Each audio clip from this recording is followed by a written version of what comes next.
She's a certified financial planner, author, and money therapist who brings a compassionate, whole person approach to the conversation about money. Her work explores how safety, stress, and early experiences shape our financial lives, and how healing those patterns can open us up to some greater ease and support and abundance. Welcome to the summit, Julie. Thank you for having me. I appreciate being here.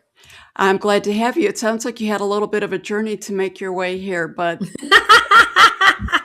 That I did with negative 12 degrees in Chicago, and I'm shutting the schools down. there you go. I was like, you know what? I saw the emails and some different things, and I thought the universe clearly meant us to be together today. Right? And then it all got canceled. That was all scheduled. And I'm like, okay, it all works. There you go. So, Julie, when you look at people's relationships with money, how often hmm do you see it really being about safety rather than the dollars? It's always about safety. 100% of the time, it's about safety. It's about if you don't feel safe, we either work things out or we act it out, and we do it through our money, our health, or our relationships. And when we don't feel grounded, that's what happens to us. Okay, so in your work, what are a few of the common survival signals that you see that show up specifically around money without people realizing that's even what's happening? Well, I would say probably one of the more obvious ones that people see is the spending hangover that everybody has in January after the holidays. Talk more Because about that. it's about the fact that, we get on that high for the holidays. People are happy, joyful, and giving, and then they spend. And then in January, they get the credit card bill. That makes And then all of a sense. sudden they're like, oh, because then we feel it built up, feel good, joyful, and then we create contraction. Mm, And you can't receive when your nervous system is contracting. that makes sense. Mm-hmm. So when you hear people say, I can't relax until I have more money, thoughts on You what have they, to relax, and then you will get more money. okay, so what may they be, could they be trying to protect themselves from something else when they say that, or? I don't believe that they're necessarily protecting themselves. I think what it is that we don't realize that money is the result of how we're plugging into the world. Talk We more believe about that that. we believe we have to go get the money, go get the job, go get the opportunity, and then everything will be fine. But actually, it's the complete opposite. What it is that you need to, so the human heart, and science has proved this. An organization called heartmath.org has done all the research on this, that your heart is the biggest magnet on the planet. And if you want to attract more money as a result, you have to do the things that are in alignment with your heart, not your mind, not your anxieties, not your I'm supposed to do it this way because I'm a good girl, I'm a good boy, whatever that is that you're trying to still prove to your parents from your childhood. That's all hardwired into our amygdala. But it's about, I ask people, they're like, what's the smart financial decision? I'm like, well, which one makes you giggle more? Ah, And they're like, what? I go, well, which one does your heart want? I'll give you a great example of this. I okay. have a client who's part of the C suite and didn't grow up there, grew up on food stamps, came from Ah, nothing, came from nothing.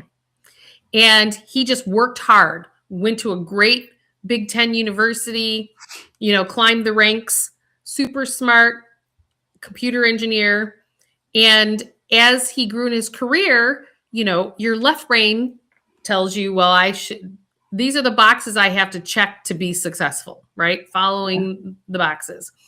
And he got the opportunity to be next in line for the C suite in his last job choice. Well, the two jobs before that, he actually chose the one that his brain actually said, okay, tactically, this is probably the right move, blah, blah, blah. But none of them followed his heart. This one, he actually followed his heart, and it's all expanding. He's got more money, bigger bonuses, because when you choose your heart, which is the biggest magnet, it raises your vibration, and then you attract more money, because you're opening yourself, when you follow your heart, you're opening yourself up to receive more. And so you get more promotions, more bonuses, bigger raises. Happens all the time. So it's all about that capacity to receive. Correct. And Beautiful. keeping your nervous system not hijacked. So if you're in a job where you have a boss who gives you anxieties, you need to get out of that job, because that's never going to give you the bonuses. It's never going to get you the pay raises, because your vibration is high anxiety. Okay, that makes sense. So that's one of the ways people could tell the difference between truly a practical financial concern versus being in a fear loop. Correct. Okay. Correct. So We don't even real. One of the things that I can say to that is we've spent up to this point in our lives plugging into the world a certain way. And I believe most people feel like they've done it the right way. Like they always thought they were trying to do the right thing, right? I would agree. But what happens as we get older is we start to realize going, oh, I was plugging into the world based on my subconscious mind and my trauma or rejection from my childhood, as opposed to what my authentic self is. And once we start to become aware, what I always call this, it's like your midlife crisis. Your soul came in here to live a path, and say this is the path that your soul decided to come in. And then you have free choice to make your own decisions. And let's just say that path and those decisions put you in this trajectory and it's not really aligned with your soul. The bigger the separation between those two is, the bigger health crisis or the bigger financial crisis or the bigger relationship crisis you actually call in, because your soul is going, get back in a line, because you're meant to get in a line with why your soul came to the planet in the first place. And I have watched people call in these crises because they didn't shift when the signs were there along the way. But the question is, were we listening or hearing it? So why do you think that some people miss those signs? Or are the signs, are they that obvious? Like, give an example of some of the signs someone may be seeing that they might miss, or sometimes they just may think that they're on the right path and they're not willing to pivot. Well, I think we justify why we stay where we're at because we're comfortable. Because the devil you know is better than the devil you don't know. People are afraid in this day and age, because financially we've pigeonholed ourselves into lifestyles. We're afraid to jump off the ledge and take the next adventure.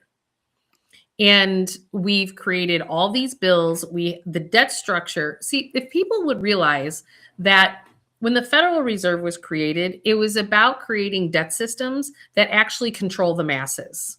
And if you realize that the economy, 70% of our economy is fueled by consumer spending. So if you look at our systems, do you think it's set up for us to spend a lot of money? Yes. Always, right? So the powers that be want to keep us spending so that it growth, but it keeps driving you to a job that works more than the 40-hour work week, gets you to keep paying the mortgage, the car payment, the student loan payments, the credit card payments, all these debt instruments that we've created, because they've made it so easy and so accessible that's why we don't continue to jump off the ledge and take the next adventure of really excites us in the life that we really actually want to live. So one of the practical tools that I constantly work with people is reducing their debt lines, because then you actually get control of your life and then you can guide it in the way that you really want it to be. So for an example, really practical example here is you're done paying off your car. There are these online savings accounts that you can open up as many as you want, and they pay really good interest, and you call it your car fund so that you start to become your own bank. And if you were paying $450 a month last month when you paid off your car, well, now pay it into your own savings account. So the next time you have to buy a car, because it's not if you're going to buy a next car, you're likely going to buy a next car, then you've built some money here. Most people do not do that. And I'm talking about multimillionaires that I have as clients don't do that. It's people who have high income and it's people who don't have high income. That is our system today. And you work super hard to pay the bank more interest. And that's how you lose control of actually being able to direct your life. And I think that's the biggest reason why people don't do it. That makes total sense. It's we've given up our power through our finances. Correct. Okay, so if someone you talked about the CEO who grew up in a somewhat poverty, financial, and stable situation, Hmm. what other kind of patterns do you see your clients bringing into them into their adulthood, even after their income increases based on what they experienced growing up? Well, whatever is hardwired into your subconscious mind, those patterns keep repeating themselves. It's kind of like, think of it as when they say when you're divorced once, it's highly likely you're going to get divorced twice as well as three times. Because what it is that if you don't show up differently in the second marriage like you did in the first marriage, you're going to have the same results because you're not plugging into the world differently. A lot of people would like to blame something outside of themselves, their boss, their partner, their family. But it's really, if you made different choices and conscious choices that were different, then your world around you would actually show up differently. And we don't realize that a little tweak would actually do that. And so when you're on food stamps, as an example, that hardwires into you a scarcity mentality, right? And so one of the patterns I see often with people is when they have that kind of a childhood, when they get bonuses, when they get tax returns, they go out and they blow that money so fast, or it's already spent before they ever get the money and it's sitting on credit cards for them to pay off. So I know to help them build the muscles in a different genre that I'm saying, okay, we want to get to the place where you're running and operating on a cash flow basis so that when you get that bonus, and depending on what level you are, that could be a $2,000 bonus or it could be the $1 million bonus that now in the C suite, right? Different bonuses, but same behaviors. It doesn't matter how many zeros. I see the same behaviors across the board depending on what your childhood was like, what the communication about money was, or no communication about money, and how there was struggle or was there abundance. People wouldn't think that children who are born with trust funds would have any challenges. The people who don't have money think that kids with trust funds wouldn't have any challenges. Theirs is even worse. They're actually so disconnected from money because they didn't work for it or build it. So they have no idea how to hold it. It's really fascinating to me to watch this patterning with people. So you either become a hoarder and you hold on to it because you think everything's going to fall apart because it did when you were a child, or you become this spend free cash flow and you just start like, when I get it, I got to get rid of it. Like, it's almost like you don't know how to hold money in abundance. So one of the exercises I actually give people is I want you to go to the bank and I want you to get $100 bill. And I want you to put it in your wallet and don't spend it under any circumstances whatsoever. Most people cannot do that. Benjamin Franklin on the front of a $100 bill starts like almost talking to you because you can't. It's like itchy scratchy because it's igniting something inside of you, but that's where the pattern is that's creating it. So that's why you have to just leave it there so you can feel the feelings of unrest inside of you, because that's what got stored in your system when you were a child. And those feelings just need to come up and out, and you need to feel that stuff that the little girl, little boy inside of you didn't feel when they were little, just so they could survive. Okay, so it sounds like with your clients, like it's really both ends of the spectrum. So are there Mhm. like scarcity habits that people are doing fine on paper still carry in with them? Is there like Well, that sure. disconnect? Again, yeah. So you work it out or you act it out through your money, your health, or your relationships. So let's Okay. just say somebody doesn't carry a lot of debt, cash flow, they're good, and they've built a ton of assets. I know to ask questions. How's your health? Meaning, like, they've probably got themselves so in order financially that they've ignored their physical body, Ah, right? Or they're on their third marriage, or they're estranged from their children, right? And what happens is when we act it out, let's just say financially, you think you have your act all together. People would say, as a financial planner, why would you ever ask those questions? I'm going, here's why. if your financial act's all together and you didn't tend to the other parts of your being, which is your health and your family and relationships, what happens is you're creating holes in your financial world, even though you don't think that you are, because you're creating leaky containers. So if you're not being part of the family structure and you're married and you had children, well, guess what? You're going to give half of it in a divorce someday. That's your leaky container. Half your money that you've built is going to go out the door. Not only with assets, but also alimony that you're going to pay. The same is true with your health. You're going to wind up paying a bunch of money to get healthy if you're not paying attention along that. So we either work things out or act it out through our money, our health, or our financials. I'm sorry, money, health, or relationships. Okay, And so so go go ahead. ahead. That's okay, Talk go ahead. about some of the formulas that you've put together to help people get through all of these different So it's conundrums. so it's about recognizing. So I want people to understand the reason we do this as humans is that there was some experience when you were a child before age 7. Every human goes through this. That experience, either I had one client, it was in her mind, she knew exactly when it was. It was when her grandmother smacked her on the hand. Like she was disciplining her, just smacked her on the hand. So not severe.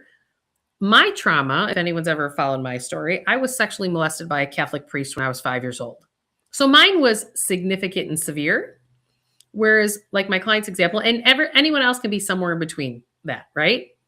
So like mine as an example was that, and of course I chose to go in an industry that's mostly male dominant because I was dominated by a male, right? So I'm doing my work, standing in my power. I also have 8 brothers, right? Like my soul chose an interesting soup for me to do my soul work in.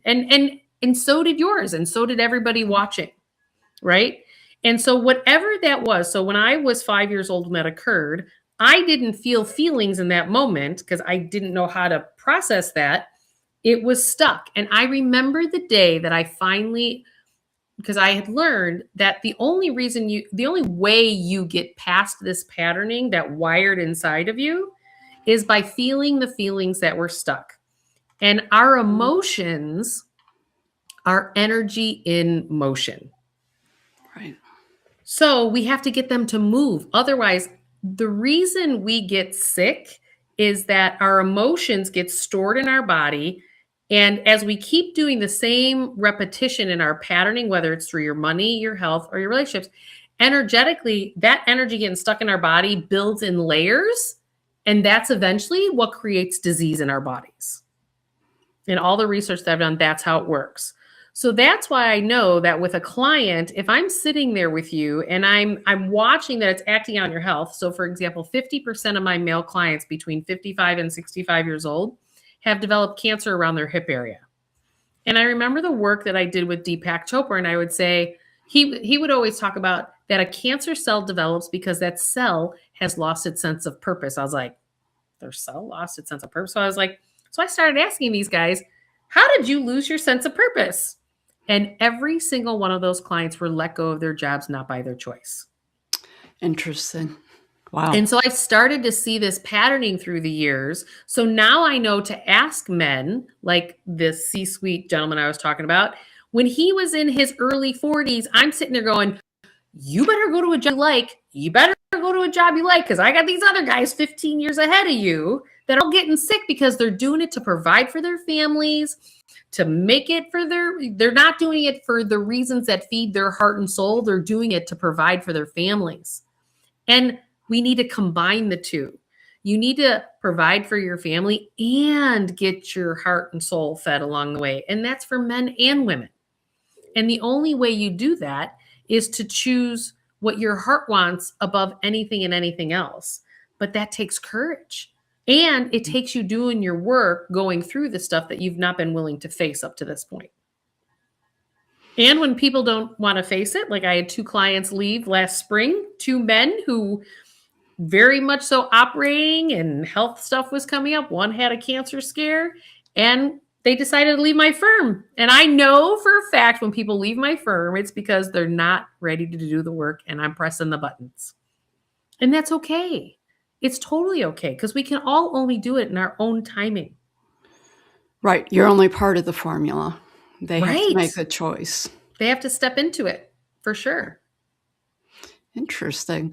So what other kinds of things do you offer your clients that help them as they're working on these issues? Well, so there's a financial practical side, right? So Right? I always have people go through their cash flows.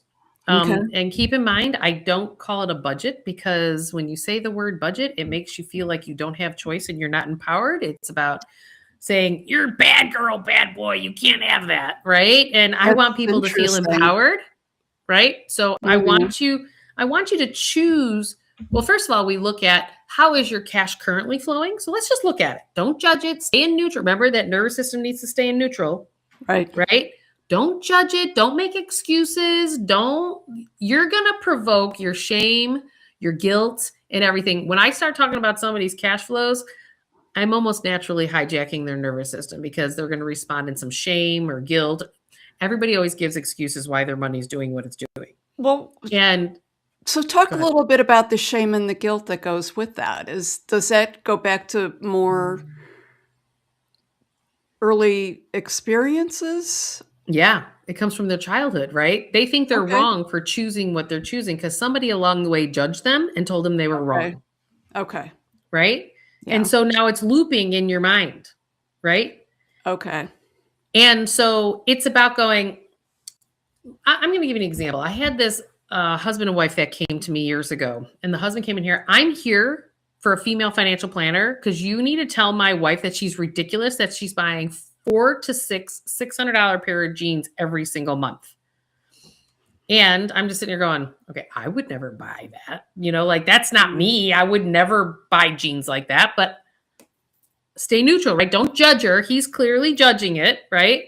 Right. And so if I stay neutral, I'm going, tell me what those jeans do for you. And she's like, Okay. so I'm seeking to understand before I want to be understood, right? Stephen Yes. Covey, that's one of his first things, right? And seeking to understand. And she goes, I'm in an industry where if I don't look the part and I'm not cutting edge, Ah. then I am looked down upon. And I'm aging in my industry, which is the advertising agency world. And I need to stay on that edge because I'm starting to get wrinkles on my face. And I sit there and I go, Wow, that's interesting. a whole different Whole story. different perspective as opposed to you irresponsible woman, stop buying $600 pairs of jeans, right? Yeah. And so I said, okay. I said, can we just stay neutral? I'm like, let me marinate on it.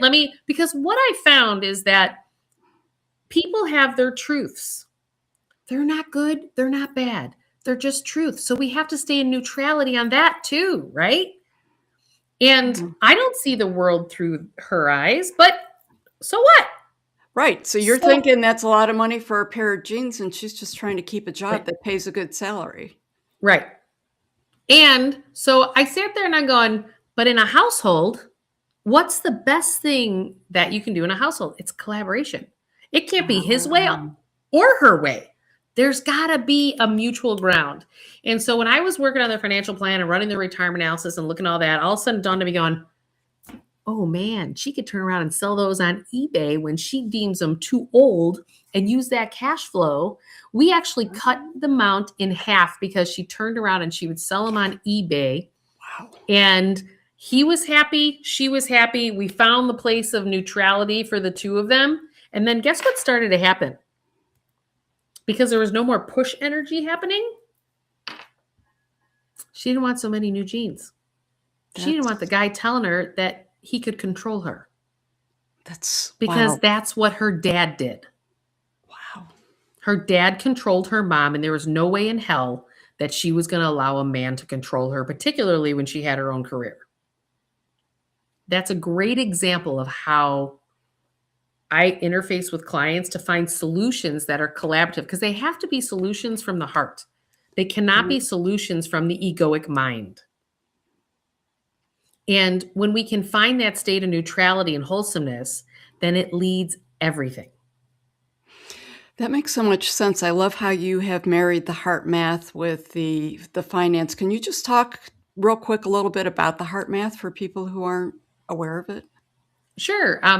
They did all this research and they have satellites on the end of the earth where they were like going, what are these magnetic forces of the earth are spiking? And then they looked, when they noticed it, it was in 9/11 when the Twin Towers came down. They go, why is the magnetic force of the earth 4.1 times its normal reading?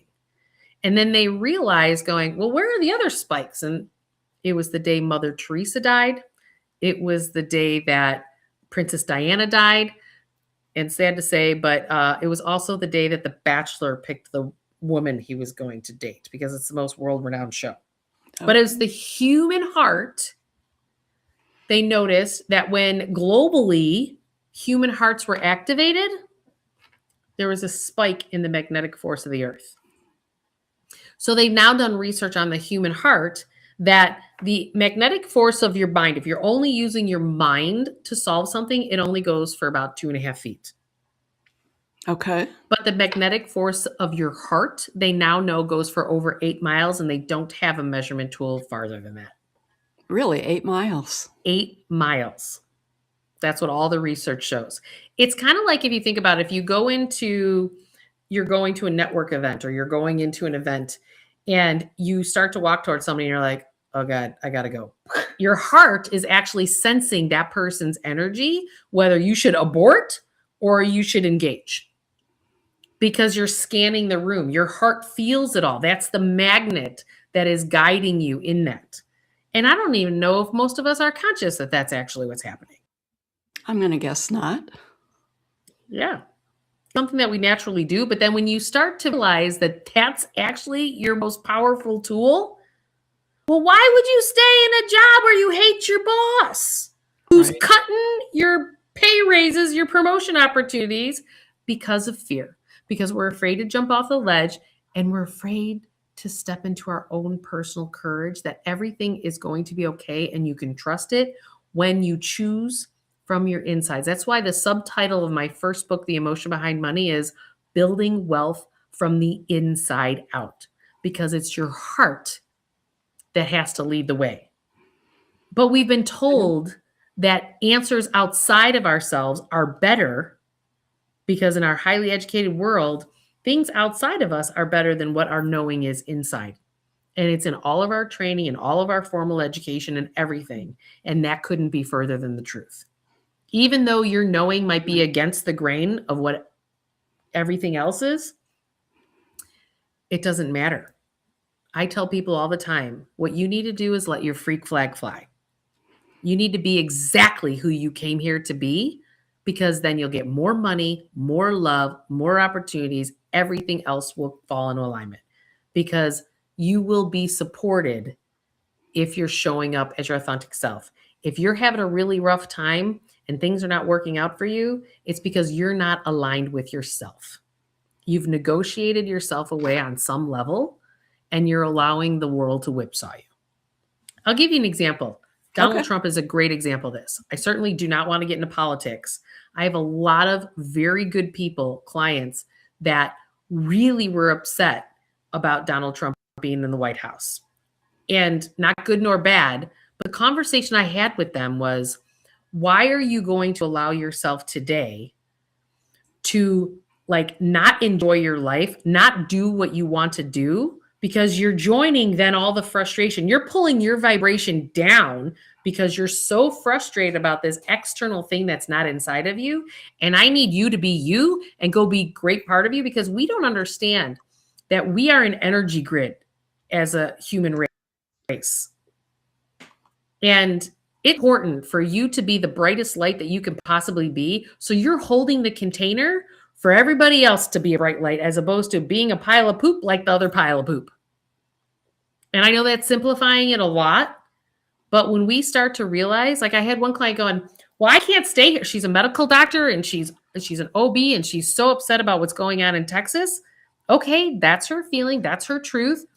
And I said, well, what do you want to do about it? But you sitting here complaining about it all the time is not going to make you a happy person. It's certainly not going to make you healthy. You're going to get sick. You are so upset about this. You are going to get sick because she spent 35 years giving her life to women's health, right? And she felt like it went backwards in the state of Texas. You know what she did? She took a sabbatical for a year. She moved out of the country. She went to Italy to her cousin's property that was her great grandparents in Italy. And she's now becoming a physician in culinary medicine. She's completely shifting to something that makes her completely happy, joyful. And while things were shaking out in the United States, she got out. And she's making a big difference in a different And area, but she's the same happy. area. And Right. she's happy.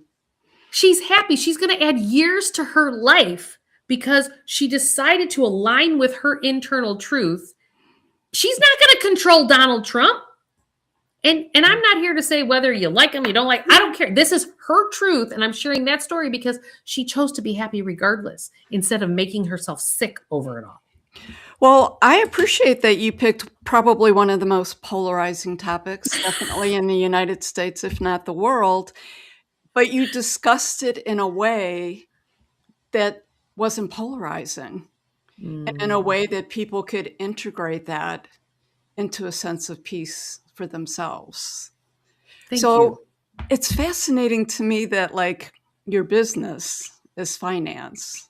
Right?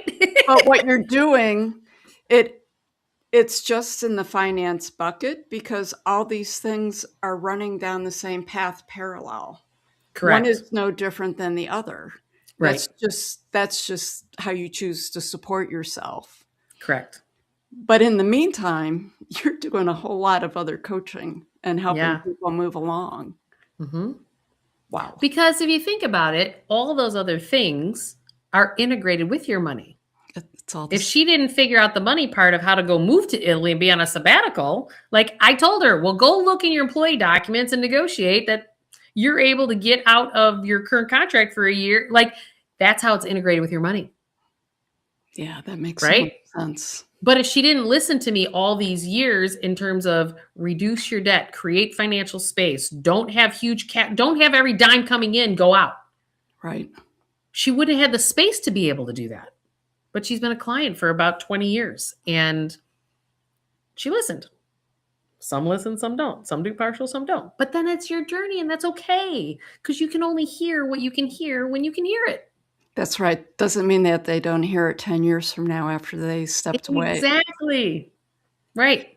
So as we're going to wind down a little bit, talk a little bit. I would love to end on the debt part because I think that that's really important. And I've heard you speak on debt before in a way that people don't really recognize how it's controlling us in a bigger level and some of the things that you have to offer there. Sure. From a debt structure, we've given up our personal power because we have debt. And people say, well, I have my house, but I have to have my mortgage. Well, that just means that you have to wake up and you have to go do a job because of the financial commitments that you've created in your world. And I went on Capitol Hill a few years back and I was on this panel for retirement planning. And one of these congressmen from the South said, how do we get Americans to start saving more for retirement? And I said, and they asked all the experts, the financial people, and I was the last one on the end. And I said, you're asking the wrong question. And they said, how am I asking the wrong question? I said, people can't even live in the present moment because of all their past financial choices and the debt structures they have, let alone even think about planning for retirement. We're having such a challenge living in the now. And we don't realize it's our debt structures that have created that. So you have nothing but your current reality. Don't judge yourself. Just put it to paper. So like I have worksheets and I'm actually doing a workshop next Thursday at 12 p.m. Central. Oh. And you just have to go to juliemurphy.com, sign up. It's free. So I can help people start to go, okay, here's your reality. How do I get you to this next place? Because when you write down your reality, and these are your debt structures, and I have worksheets to help people do that right on my website for free. You can just download them. You list out the debts, you list out the interest rates, the minimum payments, what you normally pay, and you say, okay, and then you come up with a game plan. Like I have these examples in my books of how to then deal with the current reality. And then when one of those debt structures open up, like the car example that I gave earlier, then you intentionally redirect that payment so that you're no longer playing financial defense with it and playing debt, and you shift it to offense. So then you start to turn the corner and you're building a muscle to have financials in a different direction. Because we all wish, everyone like, well, I wish I just win the lottery and then pay off all my debt. You know what? That's not going to happen for most people. Right. Every day, the little bits, the little pieces. If your credit score is terrible, okay, well, start paying your things on time and start paying the minimums on things and start to clean it up, right? Because people will declare bankruptcy to try to clean the slate, but that doesn't fix it because you haven't changed your patterning. You haven't built the muscles to be financially abundant.